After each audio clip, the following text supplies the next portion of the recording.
So we're going to do today. Everybody was able to open the email, yes? We're all good on that front? Okay. Obviously we're going to use that. I want to tell you a little bit about how, the first why we're going to use it all. What we're looking at, of course, as I hope is obvious, is a rather long, and we'll talk about that at some point, body paragraph from one of your classmates' rough drafts. Okay? The way I want to break down class is this. First part of class, we're going to do workshop.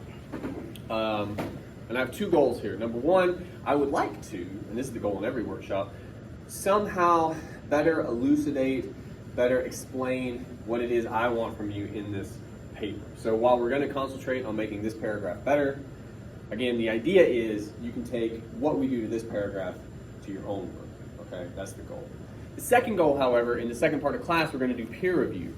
I would also like to illustrate for you some of the things I'm asking you to do in the peer review. We're going to kind of enact here with this body paragraph.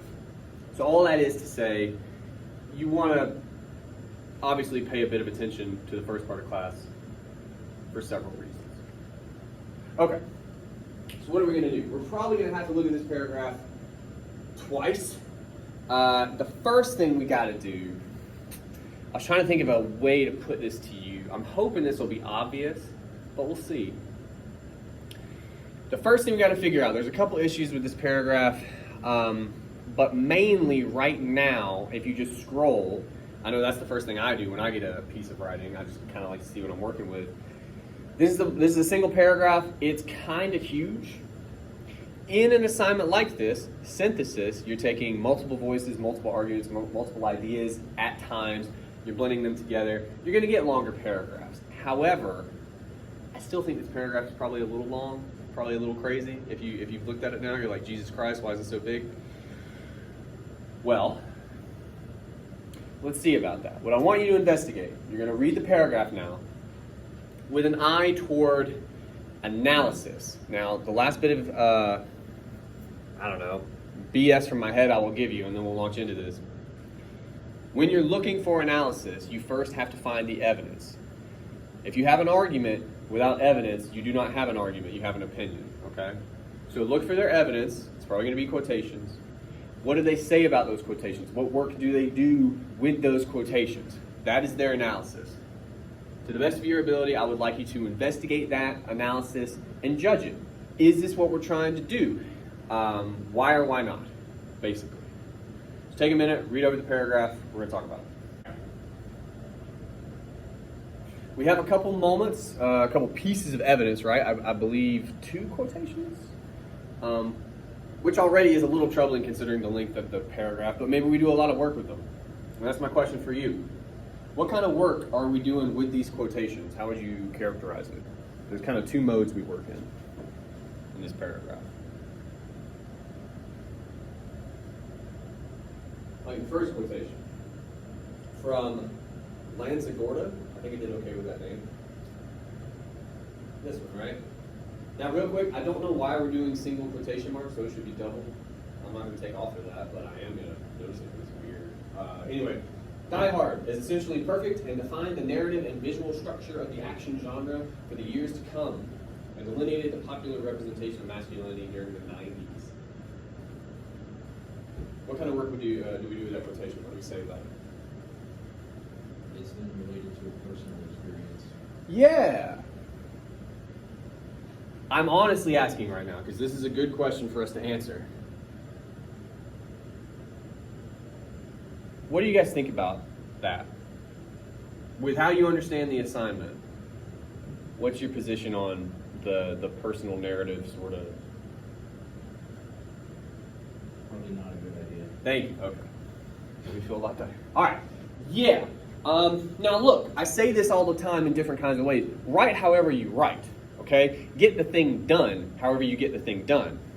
But then, editing is actually where you make your money, where you make your grade, right? In this case, like there are assignments that call for that. I even had the language, personal narrative, you'll hear that sometimes with different assignments. That is not this assignment, okay? If you do relate to the movie or like it or whatever, that is awesome. I am glad. I think that makes it more fun, right, to talk about it. That's not what we're doing. That's not what we're doing, okay? Now, what does that lead to?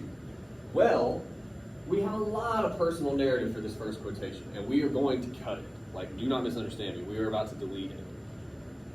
But that is not the only mode we work in, right? Like, just to be clear, when we get to the next quotation, which is a ways down, it's right here.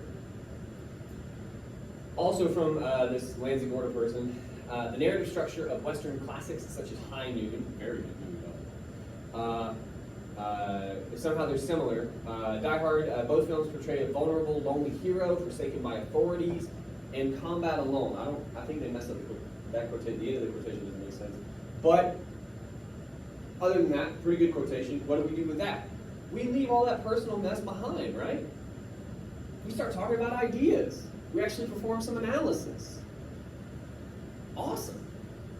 So what happened? Again, we're about to delete some stuff that is unfortunate. It's a misstep.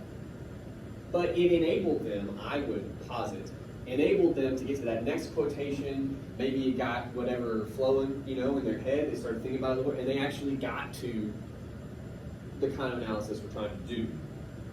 So it worked out. Drafting-wise, we got to edit. All right, so let's do that first.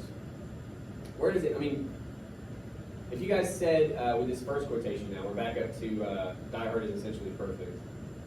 It's really good. Maybe it's I don't know how I feel about that. Anyway, where does their personal narrative start? If you could help us pinpoint it. After 90s. Yeah, immediately, right? I know for myself, as soon as you do that, I'm like, don't do that. Leave yourself out. Just leave yourself out. Okay? And how far does it go? I know it at least goes to at 10, right? Until superhero persona. Right Or there. Actually. No, until- but it's right here too. Yeah. That's all the way. Until according to. To the next quotation. It's all of it. That's a problem. By the way, Yes, sir. aren't you not supposed to use I? There's two reasons not to do it. One is people don't want you to do it because I know you feel that way because you're writing it. Right. But also it can lead to stuff like this. Okay. This is the bigger problem. If you occasionally do it, I'm going to mention it because it almost always leads to unnecessary language. But in this is the worst case, which is like it leads to, well, I'm going to talk about me now. Ideally, don't do it. And almost always, too, when you do, even if it's just I think, blah, blah, blah, you can just cut it. But you're correct. We don't want to use I if we can help it. Okay, but, so what do we do with this? Before we delete it, because we are going to, we first want to investigate it for anything we might be able to use. And here's what I mean. I'll say again, you write how you write. This block of text, which is significant, that we're about to cut, and that's going to stay, I think got us to the next thing that they write about. So it did help. But often, not always, there's also like maybe nuggets of things you don't even realize you're like making a connection or something is buried in there. Do we see anything possibly in this chunk of text we could mine at all that like might help in some way, or we could investigate in some way?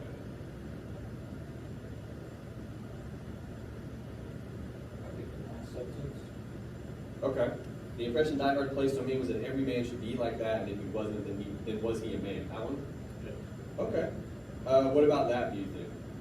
I think if we got rid of like his personal view on it and his personal belief on it, then we could have an argument towards the person Like about, being a man. yeah, and the sort of influence of the film somehow, or maybe. Okay, that's a start. We'll file that away. Okay. Is there anything else before we just, the editor comes out and we cut this, that we might say, that there's some specific detail or idea here that might be worth further investigation? Talking about early Western film. Where's that at? I'm looking for it. Jesus, where is it? Hold on.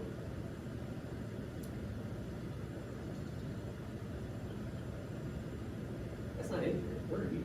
According to Lansing Order, is that where you're starting?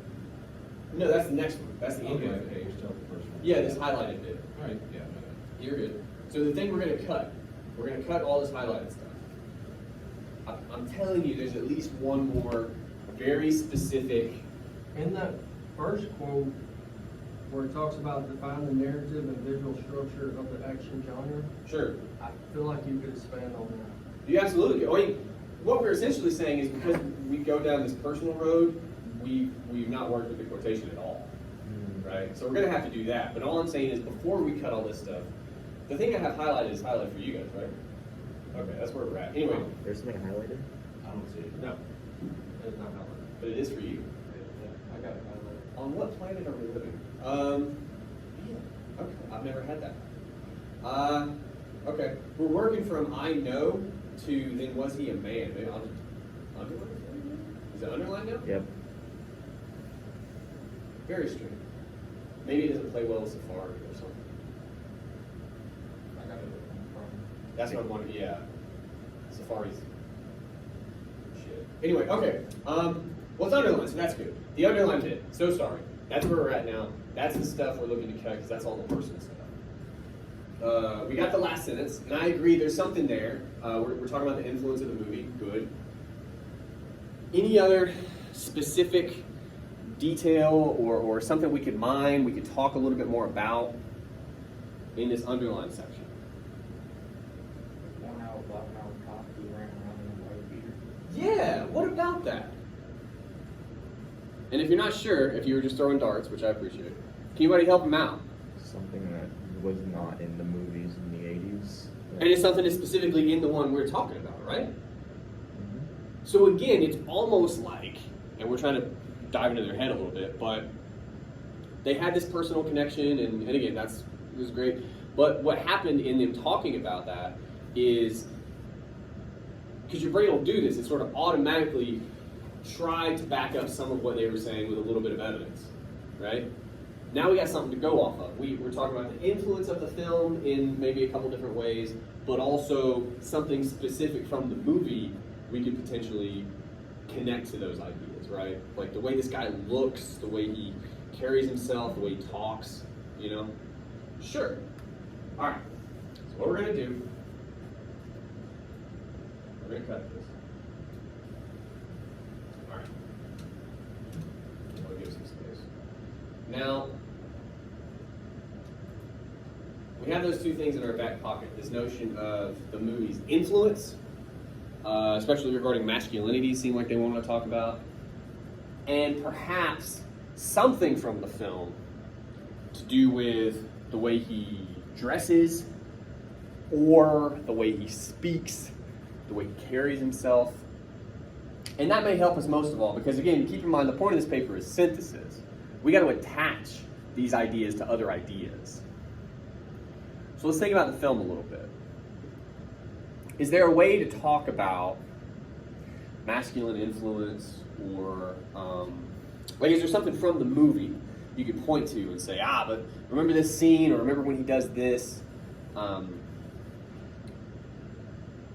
Sort of has this idea underneath it, right? Of like masculine influence and the way guys should be in the late 80s. Is there anything you guys can think of that would help us with that? Pretty much just the tie to Western films. Okay. Like with Hans saying Marsh Dillon, John Wayne, Gary. Okay. Like, so they literally call it out. Yeah. Like, there's a lot of metaphor in the movie, but you're like they're. It's almost like, I think you're right. It's almost like in moments like that, the movie's going, "Hey, stupid, if you don't get it by now," right? Like, it's for sure. Okay. Okay. Well, it's not just, so it's funny because when Gruber does it, he's trying to insult him, right? Yeah, it's undermining. But McClane's like, "No, that sounds good. Yeah, I'll do that. Yeah, I'll be Roy Rogers. Fuck you." Yeah, okay, so. Is this a touchscreen? That's not helpful. Anyway. So let's figure out. I want to make a note about that. Gruber. Oh. Wait. Okay.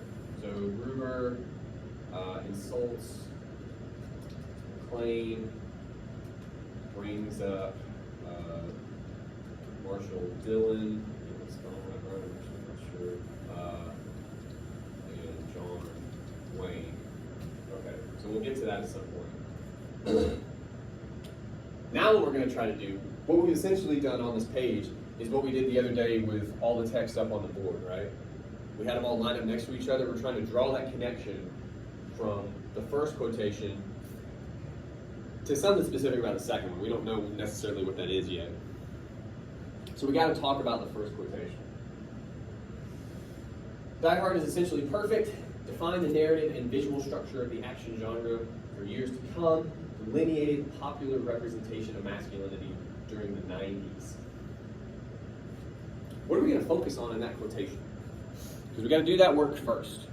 The same work we did in paper 1, the kind of analysis where you dig into language or something specific. We got to do that here. What could we try to focus on in this first quotation? The visual structure of the action genre. Okay, that'd be a good place to start. How are you reading that? Like, what does that even mean, do you think? How the movie is put together, like different montages maybe. Not just the way it's shot, but the structure, definitely the way it is shot and put together, because it is a visual medium. You know what I'm saying? Yeah. And that can be specific elements like, are there even montages actually in this movie? I guess there's a couple where like bad guys are doing stuff, huh? Kind of. I don't think there's any with McClane though, which is interesting.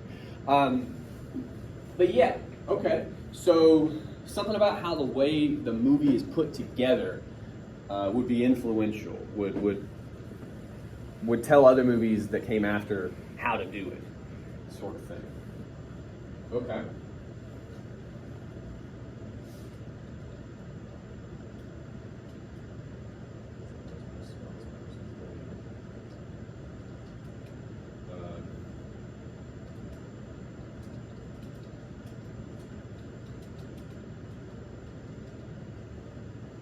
Just forgot how to spell it.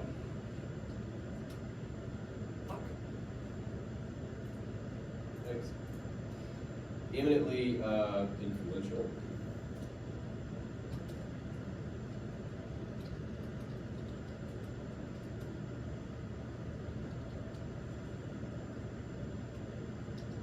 All right, but it forces us to do something else.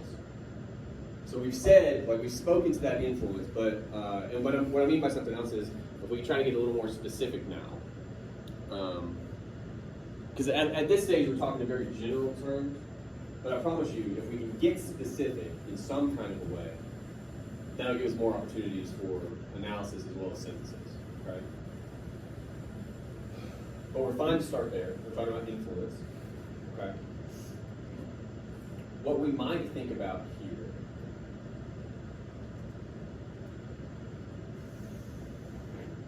Well, I'll put it to you this way. Do they talk about anything specific in this quotation? Because a lot of this is very general. They talk about anything that's like more specific than all the movies in the 90s type of thing.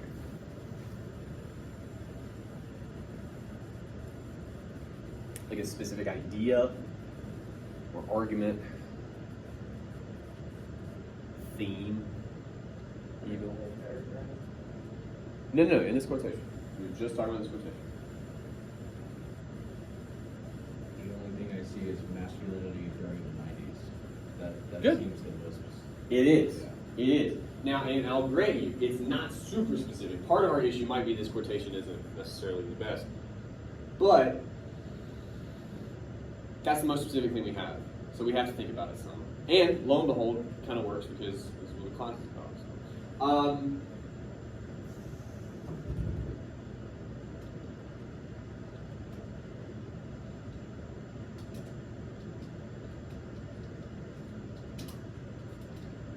Sweet.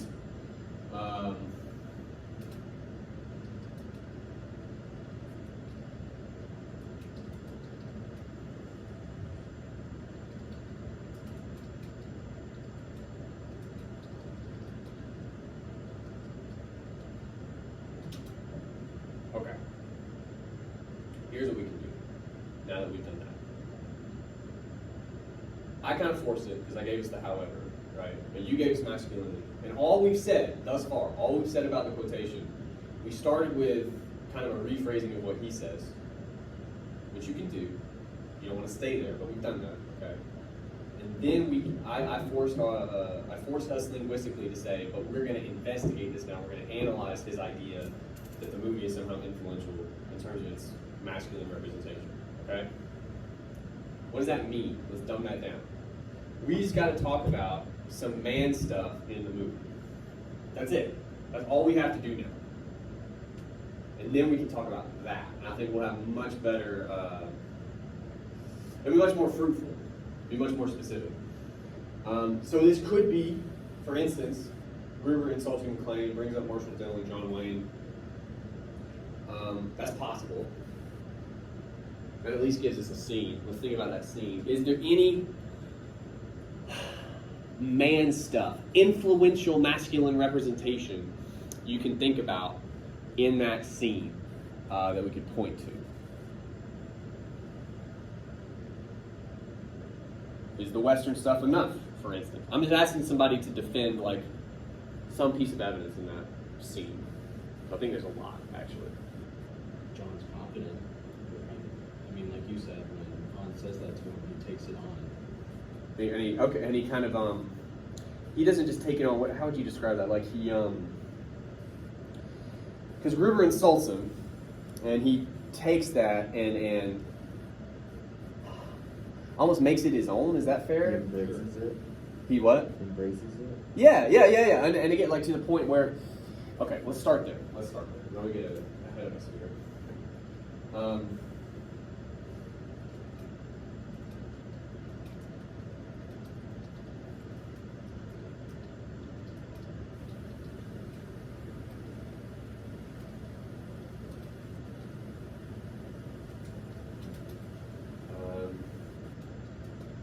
Jesus Christ.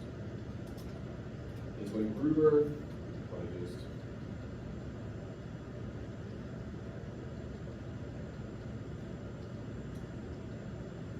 Yep, thanks, man. Bringing up.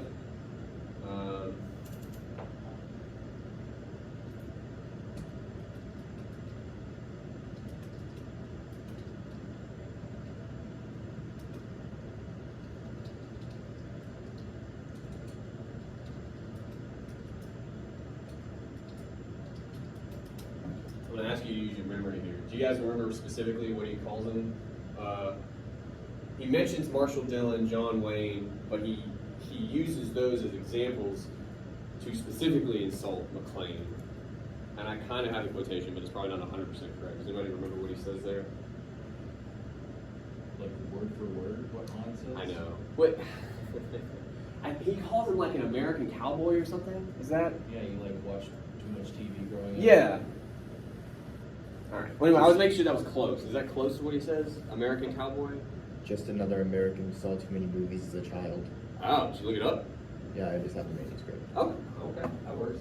Can you do it one more time? Another American? Just another American who saw too many movies as a child. Another orphan of a bankrupt culture who thinks he's John Wayne, Rambo, Marshall Dillon. You gave me too much, sorry. Terry McClane, another American, one more time? You Just saw too many movies? Who saw too many movies as a child. Because we get to the other part of that with the Dillon and the John Wayne, but that's good. I like that. Thank you. Okay. So what have we done now? We set up the scene. We've moved, by the way, from one quotation to another. So we've initiated synthesis at this point. We've connected Lanzagorta. I think I'm doing that right. I always work with scripts in my name, but we've moved from that to the film itself. And now we're going to try to potentially talk about both. Okay? But before we can do that, we got to talk about the quotation on its own. Just a little bit. So what are we going to say? We got Marshall Dillon and John Wayne in our back pocket, and we've talked about those a little bit already in this class. Specifically, though, he also tells McClane he's just another American who saw too many movies as a child. What does he mean by that? He's saying that like it's an insult, right? What's he trying to say to McClane about McClane? Still hot. He's a try hard. Okay, what do you mean by that? Like in the film, just try to explain it a little bit. When he says that to him, Mhm. he just means, you know, like, you think you can take all of us down, you're just one person, you're not as smart as us. Well, and also importantly, this is not what.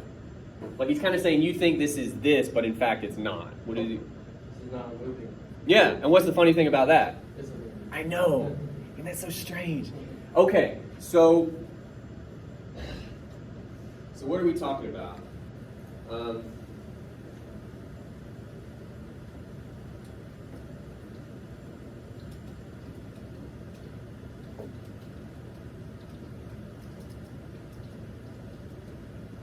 Oh, well, this is important too. If Gruber is telling McClane he thinks he's in a movie, he thinks he's Marshall Dillon, John Wayne, Rambo, and he's not. He's telling McClane he's not what? Because this isn't a movie. Who's Rambo? Who's John Wayne? Who's Marshall Dillon? He's not a hero. Good. You're not the good guy that's going to swoop in, and he is. But you're not those guys, right? Because this doesn't go like that.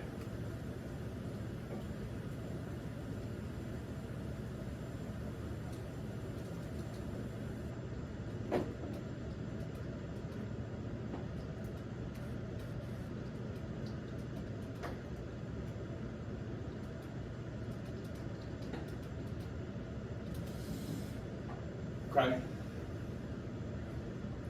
So that's us explaining the quotation, which you got to do first. Now, what kind of doors have we opened up for ourselves? Keep in mind, the first quotation, because we're working with two now, this is the tricky part, but we can do it. The first quotation is all about influence. Die Hard is influential, it says. Now, it's important for us to remember, influential to what? What is Die Hard influence, according to Lanzagorta? Movies. Influences movies, because it's a movie. And here you had a character in that movie saying, bitch, this isn't a movie. You're not going to be like all these people who he's... I'll set it for you. What is Gruber claiming has happened to McClane? He puts it like it's almost like an infectious idea or something that's gotten into McClane's head. But all he's really saying is like Marshall Dillon, John Wayne, Rambo, they've done what to McClane's character, according to Gruber? Influential. Yeah! That's nice, right? Okay.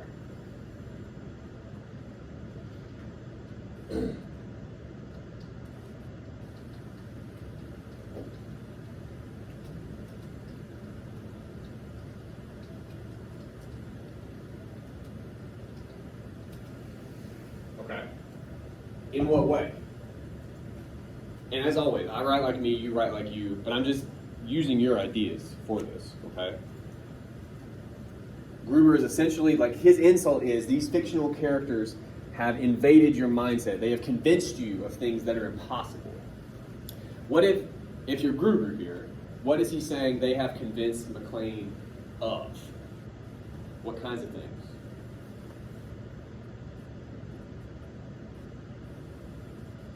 Because Gruber is saying, you grew up on John Wayne and Rambo and stuff like that, That he can do this. Things they can do. that stuff is possible for you, right? Why? Well, hang on. All right. He's a good Mindset. guy? Go ahead. Because he's a good guy?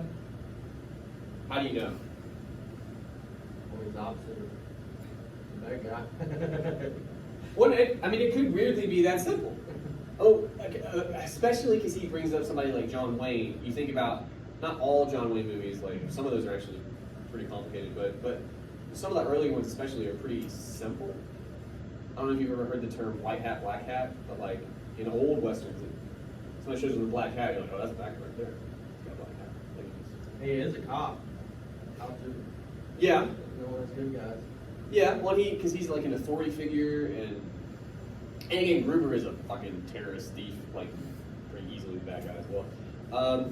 Okay, so that because, and I gotta keep dropping his name because we have two guys. I can't just say he very often because we have two guys here.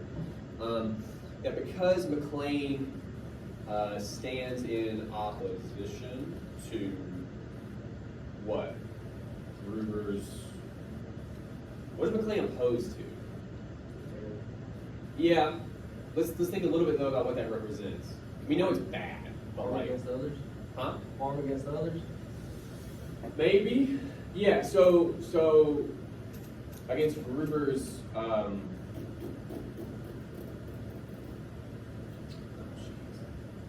right. Instead of that, because McLean.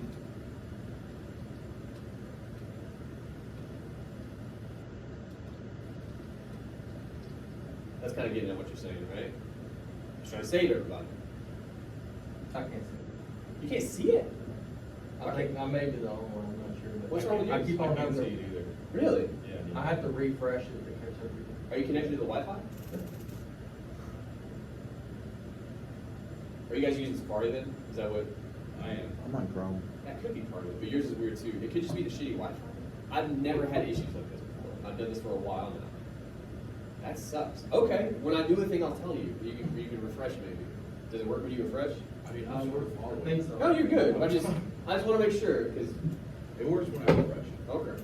All right. Anyway, he's a savior though, and Gruber is saying because not only are you trying to save people, but because you think you're trying to save people, you think it's a given that you will.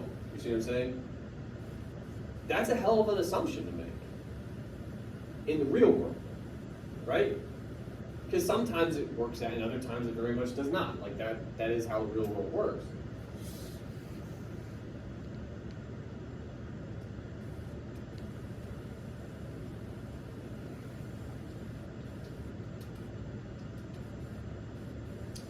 Oh man, I said so many things, I lost every word. Because he's a savior, he believes.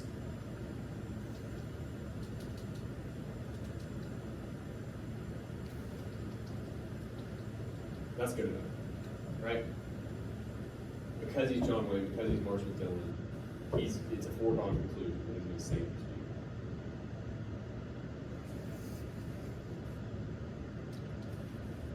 people. Die Hard, however, is a movie, and McLean does save everyone.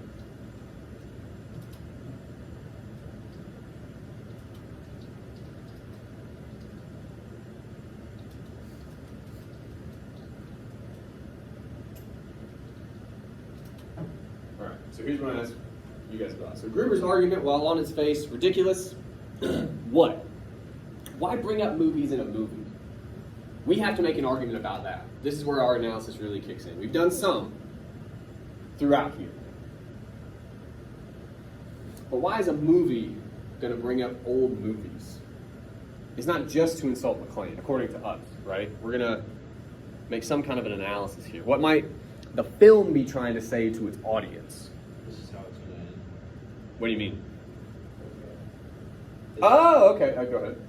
Yeah, for sure. What he said. Okay, yeah. So it's kind of like, just so I make sure I understand, in the plot of the film, if you're McLean, you're like, oh shit, maybe he's right. But for the audience, we're like, we're in a theater. This is gonna work out, type of thing. Yeah. Why would the audience know that? Because Western films typically end the same way. And the audience would know that Yeah. because they're part of the same sort of cultural landscape. Absolutely. Okay, cool. Yeah. We can talk about some of that then. So Gruber's argument, while on his face ridiculous,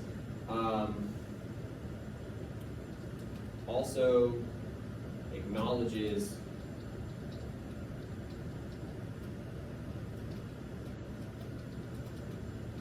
narrative structures that have long been in place. These structures demand clean resolution, right?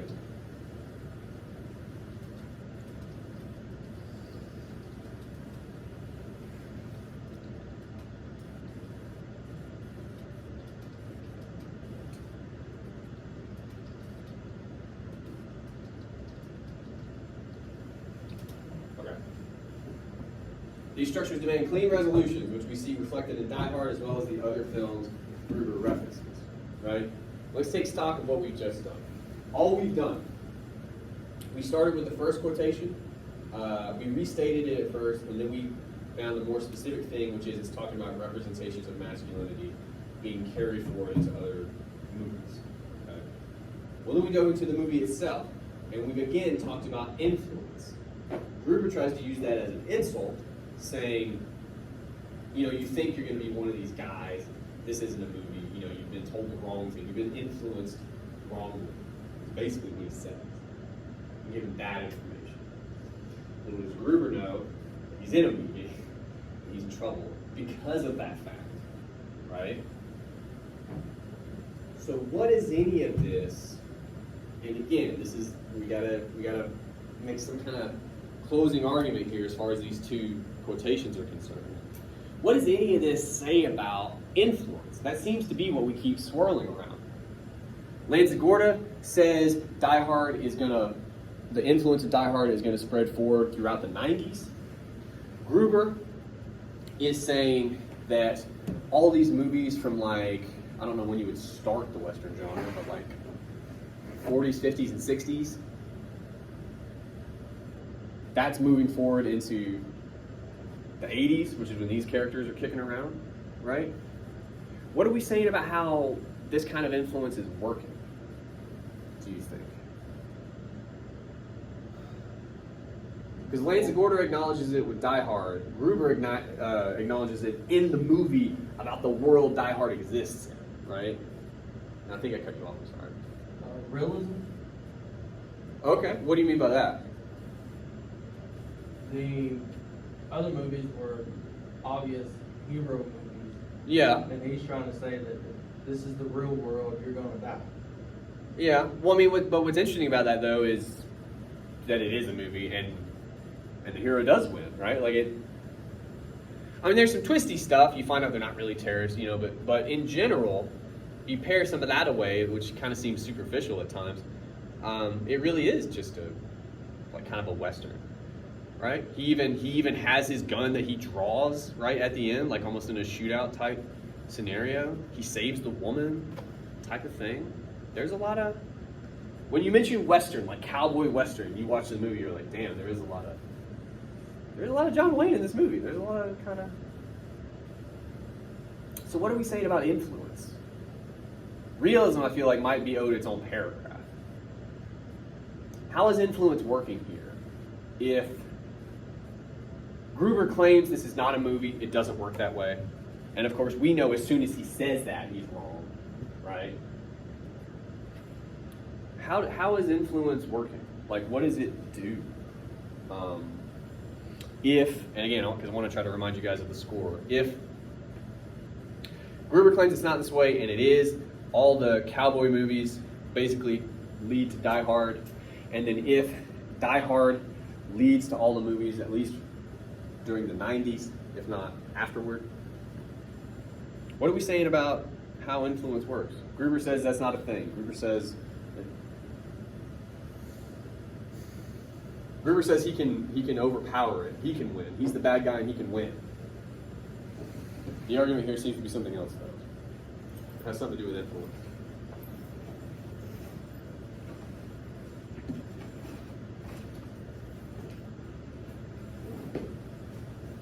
Shut you guys down again. You're doing so well. I'd like to go back for a second. Okay. Why is it important to state that Die Hard is a movie and that McClane saves everyone? Is that the argument? That's just trying to build to an argument. Like, I only point out Die Hard as a movie because Gruber claims it isn't. Okay. And that in and of itself will draw attention to the fact that it's a movie. So again, like you referenced the audience earlier. If you're in a theater and a guy in the movie goes, "This isn't a movie," immediately you're gonna go, "Yes, it is." Like, it's telling you it's a movie, just for a second. But when it does that, oftentimes in any, like if a book references books, alarm bell should go off. Like now it's thinking about how movies work, basically. So it's important to reinforce that. Yeah, and like when you make a move like that, you're basically saying, I'm aware of this, and I'm going to talk about it now. The fact that the movie kind of calls itself out as a movie. Like another way to phrase that is like the movie's basically saying in that moment, This is fake. It's breaking the fourth wall. Yes, and movies don't usually want to do that. Like, you want to keep the... So why? If we're going to take this in tandem with Lanzagorta, we have to think about influence somehow. And it's almost like we're saying the movie wants you, just in this moment, thinking about how influence works consciously. Like, if it breaks that fourth wall and in so doing mentions John Wayne, Marshall Dillon, Roy Rogers, all those guys, why is it doing that? Why does it want you in the audience, in the theater, consciously appreciating the fact that this is a movie and that those were movies? Why are we doing that? We're saying something about how that influence works, right? What are we trying to say to the audience about how that influence works, do you think? Something to do with hero figures, maybe? Because that's what McClane is, that's what all the guys Gruber names, that's what they are, right? They're heroes.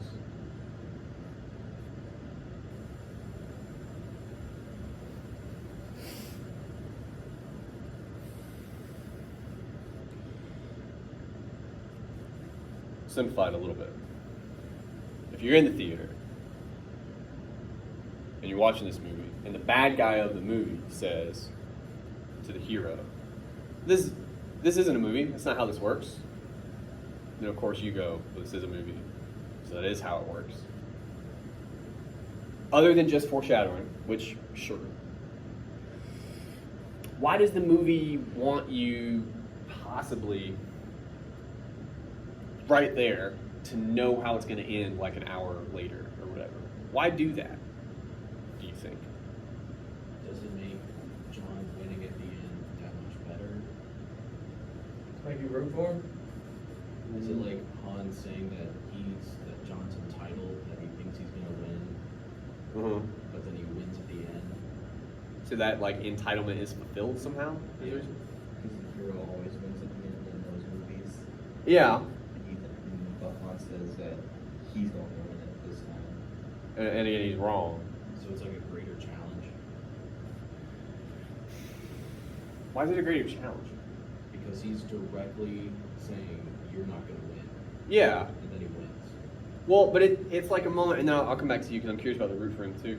But I mean, it's basically we're basically talking about a moment of dramatic irony where like the audience would go, "Oh yeah, but this isn't like Gruber doesn't know he's in a movie, but we do, and because we know that, we know he's screwed, whereas he thinks he has a chance. Like we understand he's working from a faulty assumption."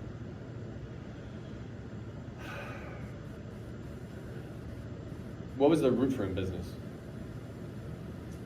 Why do you think it makes us root for him, McClane? I used it mainly as like a sports analogy. Whenever the other team talks shit, then you're like, Okay. oh, this is gonna be sweet. You know, I can't. Oh, I want to see how badass he is and how he's gonna kick your butt. you do. I mean, that is really the draw of these movies because you almost always assume the hero's going to win, right? How But is he gonna it's more win? about seeing the how of it. Yeah. Okay, but so you're saying because you kind of danced around this too, and I think you did as well. It's like it's almost like. Correct me if I'm misunderstanding you guys, but it's almost like the movie cheats a little bit here when it reminds you that Gruber can't win because it is a movie. You see what I'm saying? Like, my question to you, and this is a simple one: why would the audience know? And don't just come back at me with it's a movie. We've said that many times.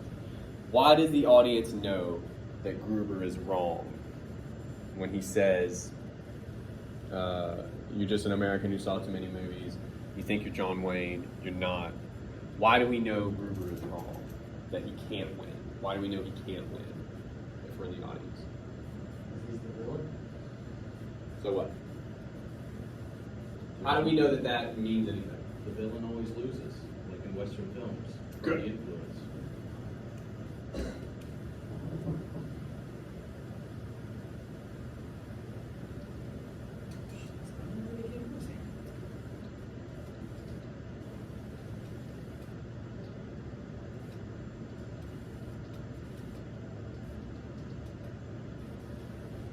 The film knows that the audience knows it.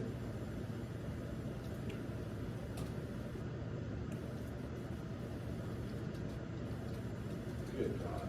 Sorry.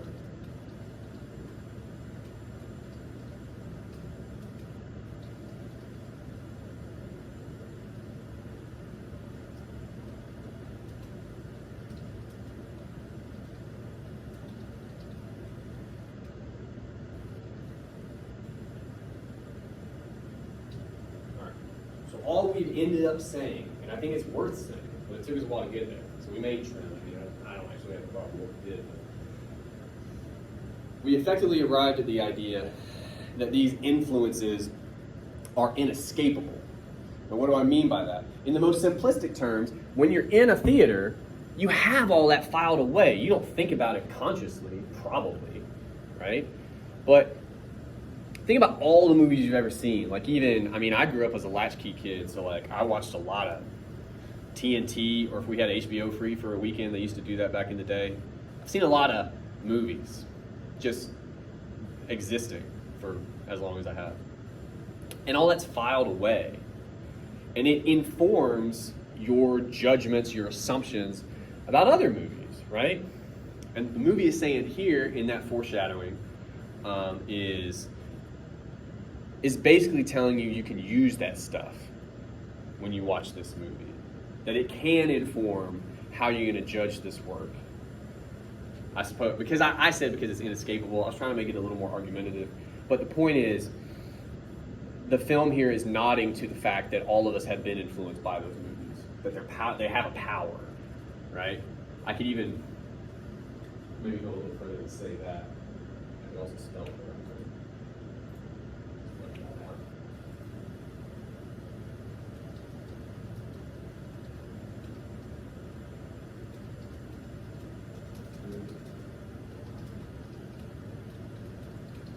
Okay, that's enough. Now look, already, I'm going to give us some more space. Look at what we did with 2 quotations. That is a damn paragraph all on its own. Because we actually perform synthesis. It takes work. Just to fully explain what we did. To have any kind of synthesis, you need at least 2 sources. You cannot synthesize with 1 source, right? We have 2. We have Lanzagorta and the film itself. With any source, and we have 2 here, you first have to talk about the source on its own, for at least a sentence or 2. You have to begin the analytical process with a quotation from whatever source, okay? Once you do that, like with Lanzagorta, we finally arrived at this idea of influence, specifically in terms of masculinity, and we said, let's think more about that. And that was the way I tried to transition us to Die Hard. We're basically saying we're going to think about this idea of influence and masculinity when it comes to Die Hard. Okay? And we talked about that scene a lot. And that's okay too. And we arrived at the idea that this influence we're talking about in both of these quotations is powerful and maybe even useful. I'm not sure about that necessarily, but that's where we ended up. Okay? Now, why do I point that out? Well, and we're almost done. I understand it's boring when we do this, but I do think it's helpful. I want to draw your attention to the very first sentence. The 80s masculine icon portrayed by Hollywood can be seen in such movies as Predator, Rambo, and Die Hard. What are topic sentences supposed to do? 2 things, really. What? It's supposed to sum up the paragraph, and obviously this doesn't do that. They're also supposed to be arguments. And of course, the paragraph is supposed to make an argument, so therefore the topic sentence should somehow sum up the paragraph's argument. This is a placeholder. Look, I said it before, I'll say it one last time. You just gotta write first. So when they sat down to write this paragraph, they were like, oh, Jesus Christ, masculine movies, Die Hard, Rambo, Predator, cool. And they just, that got them going, all right? But that's not what we talked about. That's not what we wrote about. What did we talk about? talked about influence. We talked a little bit about masculinity. We kind of left it alone. It could come back if we wanted to. There is more to be said about influence and masculinity. But what did we end up saying about influence and how it works in these movies? What does it have to do with the audience? I just want to talk for like a minute, and then we'll be done with this. What are we saying about influence here, do you think?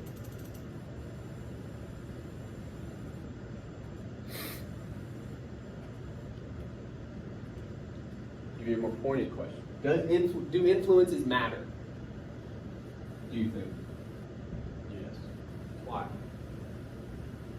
You can base it off this, or you can just base it off your own brain. Why do influences matter?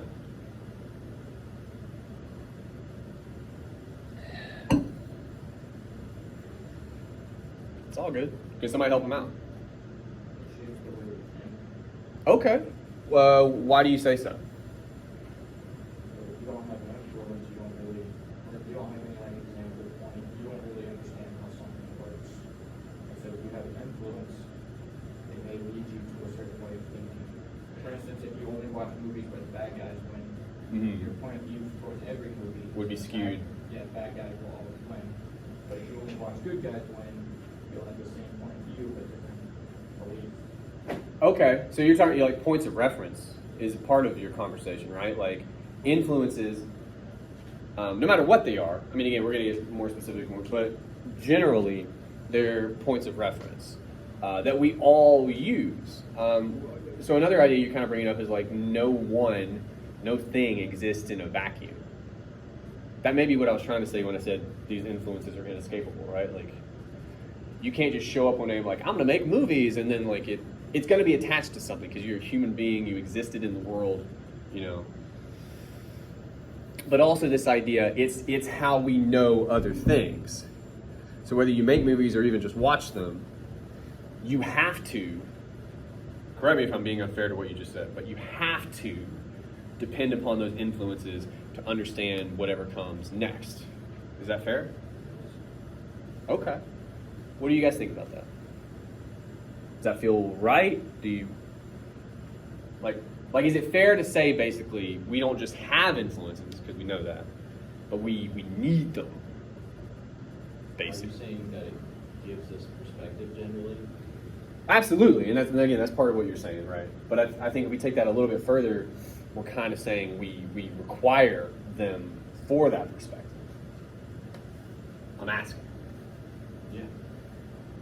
Why?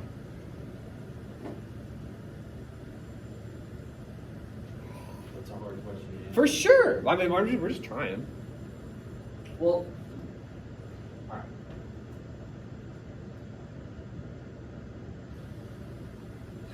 I kind of wanted to do it down here. That would help us up here. We'll just try it up here for the sake of time. So what are we saying about influence? Sorry.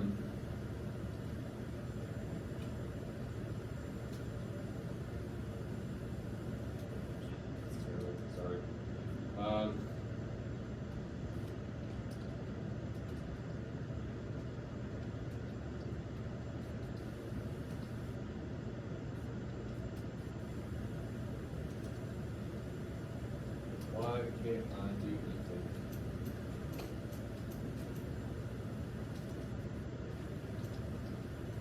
I don't know what's wrong with me today.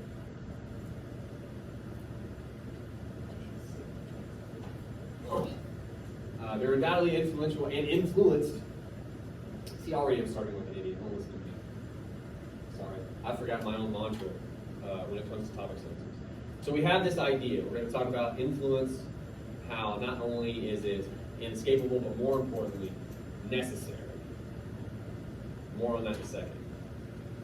The way I talk about topic sentences, I'll bring this over to the board. I'm going to write this out for you. It's been a minute, but you still build them this way.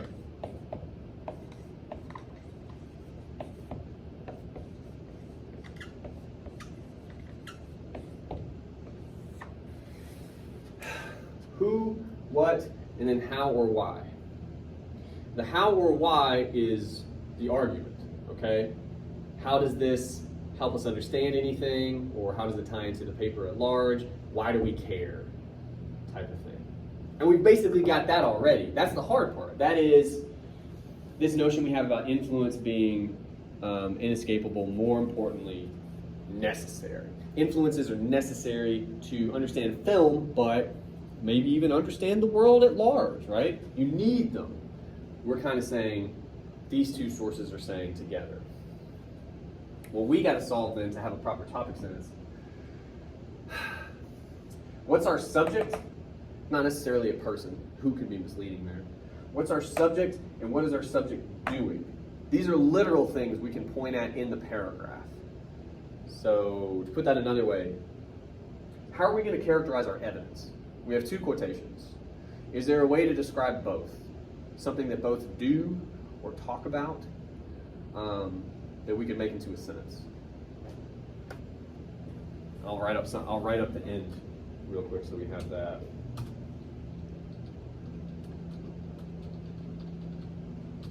Influences are necessary. That's in some way, shape, or form the argument it seems like we're after. I'm just curious how we get there. Lanzagorta says, oh God, where is it? Die Hard is essentially perfect. You know what, we can get rid of some of this. Let's do that real quick, that might help you. He states that Die Hard, quote, defined the narrative and visual structure of the action genre for years to come, and delineated the popular representation of masculinity during the 90s. That's one. And the second thing we talk about, Gruber mentions John Wayne Marshall Dillon and says that McClane was just another American who saw too many movies as a child. And he says influences are somehow poisonous, basically, right? That's what he's saying to McClane. You've been poisoned by all these movies.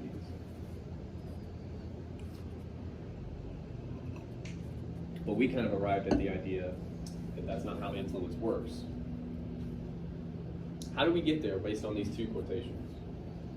Is there a way to talk about them together? Again, I can recap them real quick. Just another American who saw too many movies, and Die Hard is wildly influential, affected, Gruber might say infected, all these other movies in the 90s.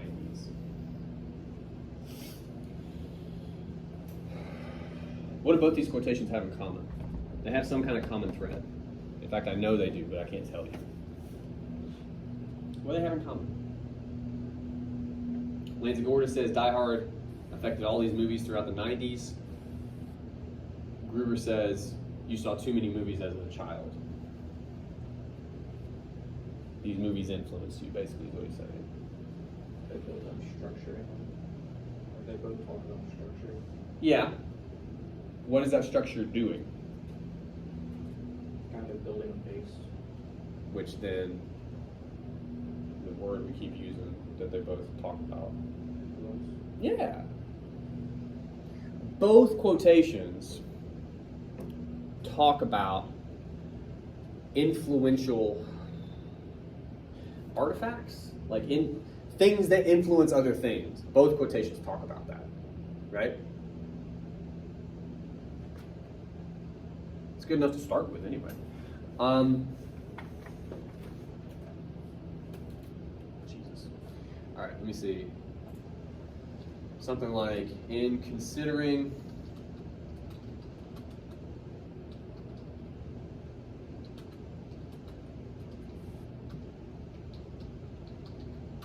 I'm always worried I'm gonna. yeah, look at me. The only thing I type right all day. The nature of influence, both Lanzagorta and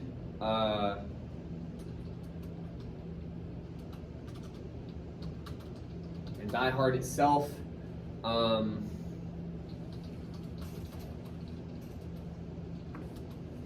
that influences are necessary, what did we say, as a point of reference. All right, real talk. I feel like there's more to be said, but I feel like I lost you guys about 15 minutes ago. So that's good enough for me. especially at this stage in the operation. What have we done? We're about to go on a break, okay? But what have we done? We trimmed first. Please don't forget that. But also remember, that stuff we trimmed, all the personal narrative stuff, most of it wasn't super helpful, but it did get us to the second part of the paragraph, which lo and behold, actually, is probably going to be its own paragraph. Okay? That's cool. We're not going to do that today, so don't freak out. That could be another paragraph they build. They're talking about Holly and the Western, which is interesting. Okay? But it also got us to a specific scene in Die Hard. They're talking about the wife beater, the loudmouth, and I think maybe you brought up the scene, I'm not sure. Whoever brought it up, I think maybe thinking of McClane in those terms helps you think about that scene, because he's wearing the white beard and he's like talking shit to Gruber. That gave us all the pieces. Then we just had to perform the analysis. We synthesized them. It turns out they're both talking about influence, so we have to think about influence. We built a better topic sentence. This is how your paragraphs need to look, for the most part. I think the topic sentence could maybe be a little bit stronger. But again, it's an argument, and if you turn that into me, something like that, I would be delighted.